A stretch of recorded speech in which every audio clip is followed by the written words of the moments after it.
তন্ময়দা বেশ বড় হাড়ি উপর দিচ্ছে কিন্তু। হ্যালো গাইস, দেখো পিকনিকে আমাদের খাওয়া দাওয়া হচ্ছে। দিনটা ছিল 26 জানুয়ারি, তাই সকাল সকাল বেরিয়ে পড়েছিলাম ফ্ল্যাগ ওয়েস্টিং এর প্রোগ্রামে যোগদান করতে। তাড়াহুড়ো থাকায় সেদিন আমাকে পরমশাই স্টেশন ড্রপ করে দেয়। স্টেশনে পৌঁছে দেখি লোকে লোকারণ্য, কিন্তু ট্রেনের দেখা নেই। সময়ের কাঁটা বলছে 8টা 9। ভাবছিলাম এই বুঝি আমার দেরি হয়ে গেল, কিন্তু না, সময় হলে ঠিক ট্রেনের দেখা মিলল অবশেষে। আর কি, ধাক্কায় ধাক্কায় উঠে পড়লাম ট্রেনে, আর অবশেষে পৌঁছে গেলাম আমাদের গন্তব্যস্থলে।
লাড্ডু বিতরণ চলছে।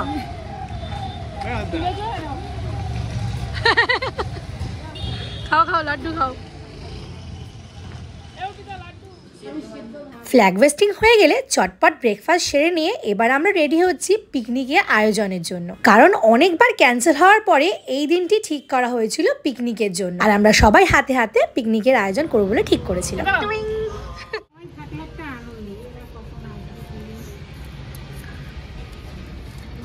Ma'am, OC ma'am.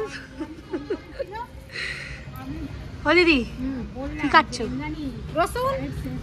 রসুন বটি নিয়ে এই ফুটফুটে মিষ্টি বাচ্চাটি আমার এক কলিগের মেয়ে। পিকনিকে ওকে নিয়ে আসায় আমরা সবাই কিন্তু ওকে নিয়ে মেতে উঠলাম একরকম।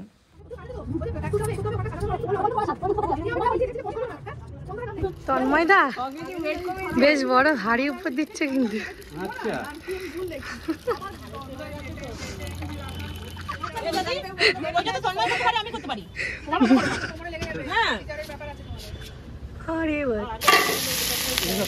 পিকনিক ভাইব চলছে তো, সবকিছুর মধ্যে বেশ ভালোই আছে। রান্না এখনো ছাদে হচ্ছে, আমি একটু কিছু কাজে নিচে এসেছিলাম, তাই ভাবলাম তোমাদের সাথে একটু কিছু শেয়ার করে দিই। তা অ্যাকচুয়ালি হয়তো ভিডিওগুলো দেখে মনে হবে যে তো আমি হয়তো কিছুই করছি না, সবাই কিছু করছে, কিন্তু না, অ্যাকচুয়ালি যখন আমি করছি তখন আমাকে তো ক্যামেরাটা ধরে দেওয়ার কেউ নেই, আমাকে ফিল্ম করারটা কেউ নেই, তাই সেই সময়টা ক্যামেরা অফ থাকছে বলে সেইটুকু সময় আমরা দেখাতে পারছি না, বাট যতটুকু চেষ্টা করছি ক্যাপচার করে তোমাদের সামনে তুলে ধরার। আর হ্যাঁ, এখান থেকে আমাকে একটু তাড়াতাড়ি বেরোতেও হবে আজকে, বিকজ আজকে আরেকটা জিনিস আছে, যেটা হচ্ছে আমাদের পাড়ায় স্পোর্টস আছে, যেখানে পিহুকে, গোয়া জুলাইকে সাজানোর ইচ্ছা আছে। তো জানি না সেটা কতদূর সাকসেসফুল হবে, বাট চেষ্টা তো অবভিয়াসলি আছে। ও ওই মানে মোমেন্টে কেমন রিয়াক্ট করে বা কীরকম পারফর্ম করতে পারে, এটাই দেখার বিষয়। তো চলো সবটাই শেয়ার করবো তোমাদের সাথে, পুরো ব্লগটা দেখতে থাকো। হ্যালো গাইস, দেখো পিকনিকে আমাদের খাওয়া দাওয়া হচ্ছে। তারপরে তোমার কিছু বক্তব্য? আর তোর কি বক্তব্য? এই যে আমিও খেতে ব্যস্ত। তোমায় দিই। আরে সে ভাতে দিয়ে না,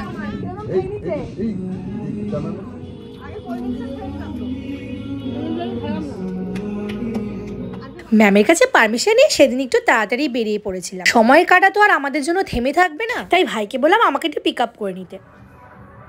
চলে এসেছি বাড়িতে, এবার হচ্ছে গোয়া জুলাইকে কি সাজানো হবে সেটা প্রিপারেশন চলছে। দেখে কি বুঝতে পারছো যে কি সাজাতে চলেছি? এটা সেটাই লিখছি।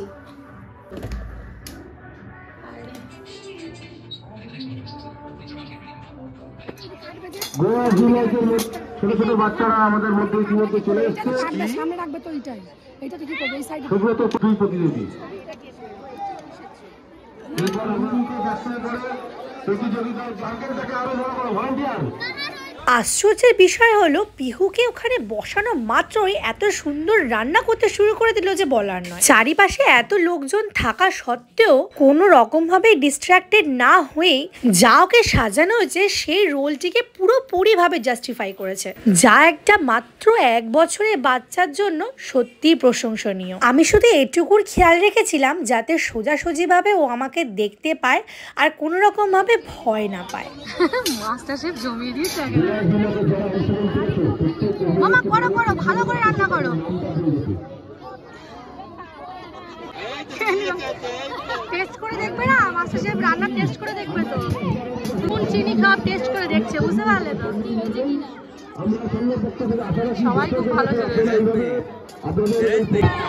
পরামর্শ সেরে নিচ্ছি। আমরা আশা করছি এক্ষুনি আমরা আমাদের সিদ্ধান্ত ত্যাগ করে আপনারা এগিয়ে আসবেন। ফ্লাইং কিসি দাও মামা, ফ্লাইং কিসি, ফ্লাইং কিসি।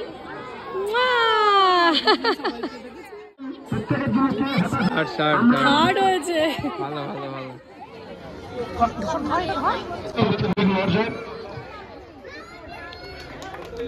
সবাই সবাই হাততালি হয়ে যাক স্নিকার জন্য।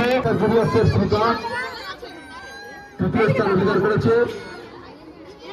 মাম্মা প্রথম স্থান অধিকার করেছে সুপর্ণাকে। কেমন ধরে আছে এবং কৃষ্ণ কেউ পুরস্কার কেড়ে নিতে পারবে না।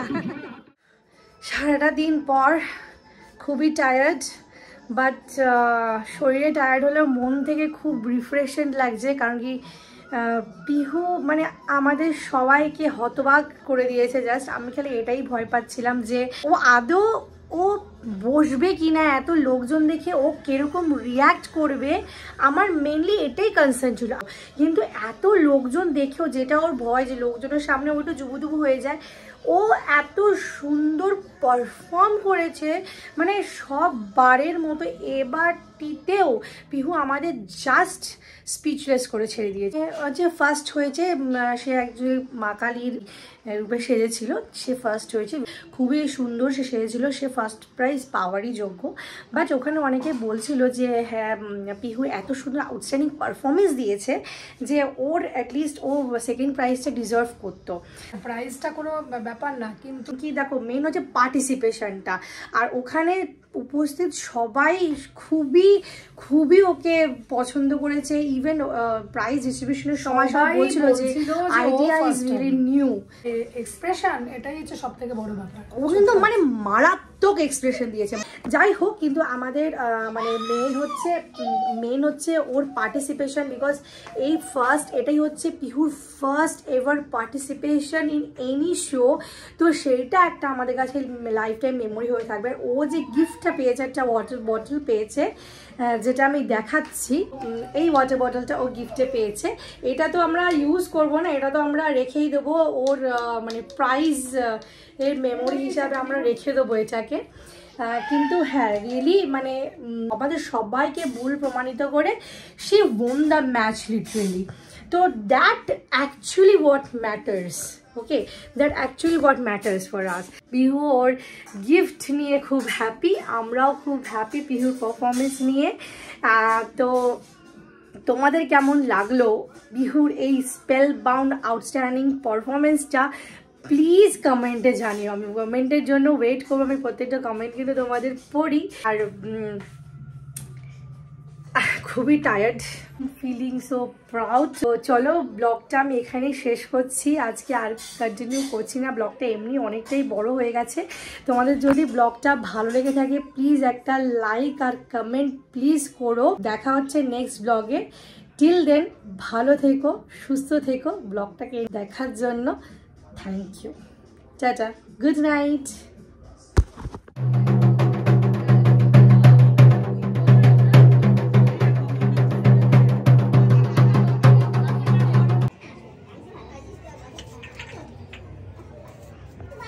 আচ্ছা